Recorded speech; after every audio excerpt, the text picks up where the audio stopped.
നമ്മുടെ വനം നിയമ ഭേദഗതിയെ സംബന്ധിച്ച് ഒട്ടേറെ ആശങ്കകൾ സമൂഹത്തിൽ ഇങ്ങനെ ഉയർന്നു നിൽക്കുന്നുണ്ടല്ലോ. 1961 കേരള വന നിയമത്തിൻ്റെ ഇപ്പോൾ പറയുന്ന ഭേദഗതി നിർദ്ദേശങ്ങൾ ആരംഭിക്കുന്നത് 2013 2013 എന്ന് പറഞ്ഞാൽ അറിയാലോ, അന്ന് UDF സർക്കാരായിരുന്നു. 2013 മാർച്ച് മാസത്തിൽ additional principal forest conservator forest management തയ്യാറാക്കിയ കരട് ബില്ല്, അതിന്മേലാണ് തുടക്കം. മനഃപൂർവ്വം വനത്തിൽ കടന്നു കയറുക എന്ന ഉദ്ദേശത്തോടെ വനമേഖലയിലൂടെ സഞ്ചരിക്കുന്നവർ വനത്തിനുള്ളിൽ വാഹനം നിർത്തുക, വനത്തിൽ പ്രവേശിക്കുക, ഇതെല്ലാം കുറ്റമാക്കുന്നതാണ് ആ ഭേദഗതി.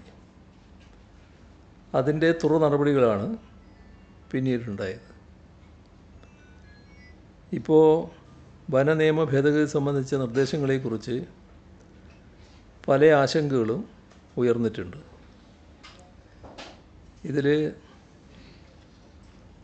അത്തരം ആശങ്കകൾ പരിഹരിക്കാതെ മുന്നോട്ട് നീങ്ങാൻ സർക്കാർ ഉദ്ദേശിക്കുന്നില്ല എന്നതാണ് വ്യക്തമാക്കാനുള്ളത്. ഏതെങ്കിലും വകുപ്പുകളിൽ നിക്ഷിപ്തമാകുന്ന അധികാരം ദുർവിനിയോഗം ചെയ്യപ്പെടാൻ സാധ്യതയുണ്ട് എന്ന ആശങ്കകൾ ഗൗരവമായി സർക്കാർ കാണുകയാണ്. കർഷകർക്കും പ്രത്യേകിച്ച് മലയോര മേഖലയിൽ വസിക്കുന്ന ജനവിഭാഗങ്ങൾക്കും അവരുടെ ന്യായമായ താൽപ്പര്യത്തിനെതിരെ ഒരു നിയമവും ഈ സർക്കാർ ലക്ഷ്യമിടുന്നില്ല. സർക്കാരിൻ്റെ നിലപാട് ഏത് നിയമവും മനുഷ്യർക്ക് വേണ്ടിയുള്ളതാണ് എന്നതാണ്. മനുഷ്യരുടെ നിലനിൽപ്പിനും പുരോഗതിക്കും അതിലൂടെ പ്രകൃതിയുടെ വിശാലമായ സംരക്ഷണത്തിനും പര്യാപ്തമായ നിലപാടുകൾ സൂക്ഷ്മതലത്തിലും സമഗ്രതലത്തിലും കൈക്കൊള്ളണമെന്നതിൽ തർക്കമില്ല. വനസംരക്ഷണ നിയമത്തിൻ്റെ കാര്യത്തിലും ഇതുതന്നെയാണ് സർക്കാർ നിലപാട്. ഇവിടെ നമ്മൾ ശ്രദ്ധിക്കേണ്ട ഒരു കാര്യം, കേരളത്തിൻ്റെ ആകെ വിസ്തൃതി 38,863 ചതുരശ്ര കിലോമീറ്റർ.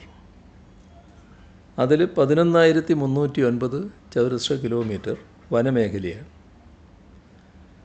1,525.5 ചതുരശ്ര കിലോമീറ്റർ തോട്ടങ്ങളാണ്. ഇപ്പോൾ ജനസാന്ദ്രത നോക്കിയാൽ നമ്മുടേത് ചതുരശ്ര കിലോമീറ്ററിന് 860, തമിഴ്നാട്ടിൽ 555, കർണാടകത്തിലേത് 319. നമ്മുടെ സംസ്ഥാനത്തിൻ്റെ ജനസാന്ദ്രതയും ഇത്തരത്തിലുള്ള ഭൂമിശാസ്ത്രപരമായ സവിശേഷതകളും ജീവിത രീതികളും കണക്കിലെടുക്കുന്നതാവണം വന നിയമങ്ങളെന്നാണ് സർക്കാർ കാണുന്നത്. ആ നിലപാടാണ് എല്ലാ കാലത്തും ഇടതുപക്ഷം ഉയർത്തിപ്പിടിച്ചിട്ടുള്ളത്. വന്യമൃഗങ്ങളുടെ ആക്രമണത്തിൽ നിന്ന് ജനങ്ങൾ സംരക്ഷിക്കപ്പെടണം. അതേസമയം നീതിരഹിതമായ രീതിയിൽ വനവും വനവിഭവങ്ങളും ചൂഷണം ചെയ്യപ്പെടരുത്. പ്രകൃതി സംരക്ഷണ പ്രവർത്തനങ്ങളിൽ വെള്ളം ചേർക്കരുത്. ഈ സമീപനമാണ് സർക്കാർ ഉയർത്തിപ്പിടിക്കുന്നത്.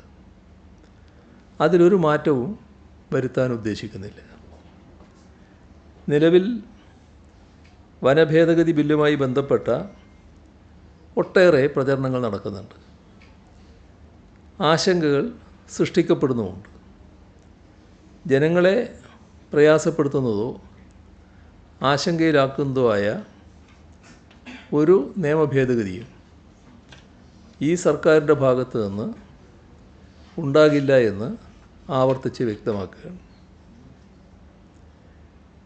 വനം നിയമ ഭേദഗതിയുമായി ബന്ധപ്പെട്ട കാര്യങ്ങൾ ഇത്തരമൊരു സാഹചര്യത്തിൽ തുടരാൻ സർക്കാർ ഉദ്ദേശിക്കുന്നില്ല. വന്യജീവി ആക്രമണങ്ങൾ തുടരുകയാണ്. ഇന്നും ഒരു മരണം റിപ്പോർട്ട് ചെയ്തിട്ടുണ്ട് മലപ്പുറം ജില്ലയിൽ. ഉച്ചക്കുളത്തെ സരോജിനി കാട്ടിൽ ആട് മേയ്ക്കാൻ പോയപ്പോൾ ആക്രമണത്തിനിരയായി എന്നാണ് പ്രാഥമിക വിവരം. സരോജിനിയുടെ വിയോഗത്തിൽ അനുശോചനം രേഖപ്പെടുത്തുന്നു. വന്യജീവികളുടെ ആക്രമണത്തിൽ ആളുകൾക്കും വളർത്തുമൃഗങ്ങൾക്കും ജീവൻ നഷ്ടപ്പെടുന്നത് അങ്ങേയറ്റം ദുഃഖകരമായ കാര്യമാണ്. ഇതിനെ എങ്ങനെ ശാശ്വതമായി ചെറുക്കാൻ കഴിയുമെന്നതാണ് സർക്കാർ ആലോചിക്കുന്നത്. വന്യജീവി ആക്രമണങ്ങൾ നേരിടുന്നതിന് പ്രധാന തടസ്സമായി നിൽക്കുന്നത് 1972 കേന്ദ്ര നിയമം തന്നെയാണ്. 1972 കേന്ദ്ര വന്യജീവി സംരക്ഷണ നിയമത്തിലെ വകുപ്പ് 11(1)(a)യും അതുപ്രകാരം വന്യജീവികളെ നേരിടുന്നതിന് കേന്ദ്ര സർക്കാർ ഏർപ്പെടുത്തിയിട്ടുള്ള കർശന നിയമങ്ങളുമാണ്. 1972 പ്രസ്തുത കേന്ദ്ര നിയമം ഭരണഘടനയുടെ 252 അനുച്ഛേദപ്രകാരം പാർലമെൻറ്റ് പാസ്സാക്കിയിട്ടുള്ളത്. അത് ഭേദഗതി ചെയ്യാൻ സംസ്ഥാന സർക്കാരിന് മാത്രം സാധിക്കുന്നതല്ല എന്നതും നാം ഓർക്കേണ്ടതായിട്ടുണ്ട്. ക്രിമിനൽ നിയമത്തിലെ ബന്ധപ്പെട്ട വകുപ്പ് പ്രകാരം ആക്രമണകാരികളായ വന്യമൃഗങ്ങളെ വെടിവെച്ച് കൊല്ലാൻ നിലവിൽ സാധ്യമല്ലാത്ത സ്ഥിതി തന്നെയുണ്ട്. ഒഴിവാക്കാൻ പറ്റാത്ത സാഹചര്യങ്ങളിൽ മാത്രമേ ഒരു വന്യജീവിയെ കൊല്ലാൻ കേന്ദ്ര വന്യജീവി സംരക്ഷണ നിയമത്തിൻ്റെ വകുപ്പ് 11 അനുവദിക്കുന്നുള്ളൂ. ക്രിമിനൽ നിയമ നടപടി സംഹിത ഉപയോഗിക്കാൻ സാധിക്കില്ല എന്നും ബഹുമാനപ്പെട്ട ഹൈക്കോടതി നേരത്തെ വ്യക്തമാക്കിയിട്ടുള്ളതാണ്. കേന്ദ്ര സർക്കാരും നാഷണൽ ടൈഗർ കൺസർവേഷൻ അതോറിറ്റിയും പുറപ്പെടുവിച്ച ജനവാസ മേഖലകളിലെത്തുന്ന കടുവകളെ എങ്ങനെ കൈകാര്യം ചെയ്യണമെന്ന് വിശദീകരിക്കുന്ന സ്റ്റാൻഡേർഡ് ഓപ്പറേറ്റിംഗ് പ്രൊസീജിയർ, കാട്ടാനകളെ എങ്ങനെ കൈകാര്യം ചെയ്യണമെന്ന് വിശദീകരിക്കുന്ന ഗൈഡ് ലൈൻസ്, ഇവയൊക്കെ ഇതിന് തടസ്സം തന്നെയാണ്. കടുവ, പുലി ഇവയൊക്കെ നാട്ടിലിറങ്ങിയാൽ ആദ്യപടി എന്ന നിലയിൽ വേണ്ടത് ഒരു 6 അംഗ സമിതി രൂപീകരിക്കലാണ്. പുലി നാട്ടിലിറങ്ങിയാൽ ഈ 6 അംഗ സമിതി ചേർന്ന് അവരിരുന്ന് കമ്മിറ്റി കൂടി അതിനുശേഷം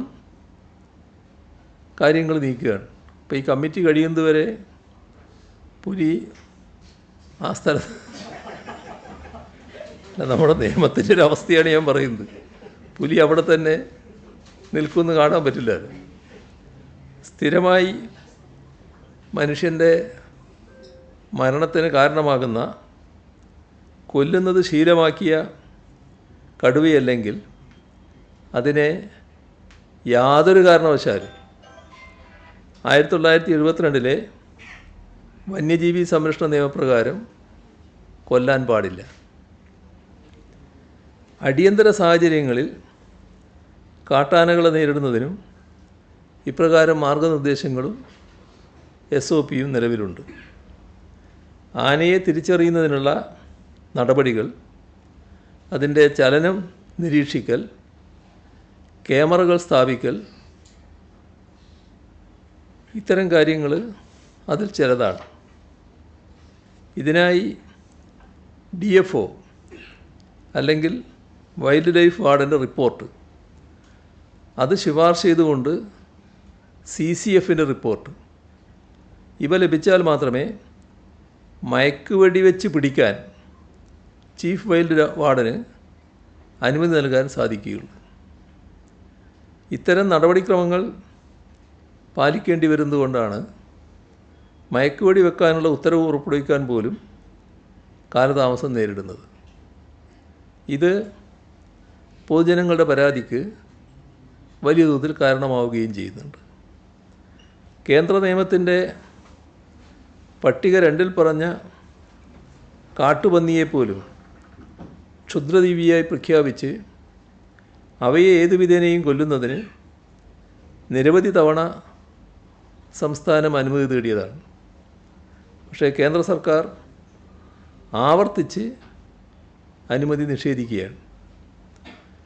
ഇത്തരം സാഹചര്യങ്ങൾ നിലവിലുള്ളതുകൊണ്ടാണ് കേന്ദ്ര വന്യജീവി സംരക്ഷണ നിയമം ഭേദഗതി ചെയ്യണമെന്നും അതിന് കീഴിൽ കേന്ദ്ര സർക്കാർ പുറപ്പെടുവിച്ച എല്ലാ കർശന നിയന്ത്രണങ്ങളും നടപടിക്രമങ്ങളും ലഘൂകരിക്കണമെന്നും കേരള നിയമസഭ പ്രമേയം വഴി കേന്ദ്ര സർക്കാരിനോട് നേരത്തെ അഭ്യർത്ഥിച്ചത്.